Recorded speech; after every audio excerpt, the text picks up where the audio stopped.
அப்பா. எதுக்குடா மளிகை கணக்கு லாண்ட்ரி கணக்கு எல்லாம் உன் நோட்ல எழுதிட்டு இருக்க? மகன். எங்க வாத்தியாரு தான் வீட்டு கணக்கை எழுதி வர சொன்னாருப்பா. சுரேஷ். நேற்று ஆபீஸ்ல இருந்து வீட்டுக்கு போகும்போது பக்கத்து வீட்டுக்கு போயிட்டேன். ரமேஷ். அப்புறம் சுரேஷ். கலப்பா வந்திருப்பீங்க, காஃபியோட வரேன்னு குரல் கேட்டது. சரி இது நம்ம வீடு இல்லைன்னு புரிஞ்சுக்கிட்டு வெளியே வந்துட்டேன்.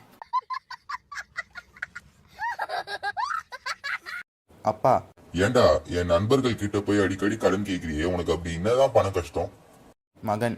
பணத்தோட அருமை அடுத்தவங்க கிட்ட கேட்டாதான் தெரியும்னு நீங்க அடிக்கடி சொல்லுவீங்களே, அதான் கேட்டேன். திருடன். ஏங்க 4 முறை உங்க வீட்டுல திருடி இருக்கேன், உங்களுக்கு கொஞ்சம் கூட மனிதாபிமானமே கிடையாதா? வீட்டுக்காரர். என்னப்பா சொல்ற? திருடன். போலீஸ்ல கம்ப்ளைண்ட் செஞ்சு என்ன பெரிய திருடனா பதிவு பண்ணுங்க சார். திருடன். மரியாதையா பீரோ சாவியை கொடு. இல்லத்தரசன். இதேதான்ப்பா நான் கல்யாணம் ஆனதுல இருந்து என் வீட்டுக்காரி கிட்ட கேட்டுட்டு இருக்கேன். திருடவன். போயும் போயும் ஒரு ஆசிரியர் வீட்டுல திருடினது தப்பா போச்சுடா. திருடன் 2.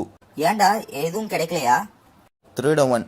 பீரோ முழுக்க கத்தையா வெறும் எக்ஸாம் பேப்பர் தான்டா இருக்கு.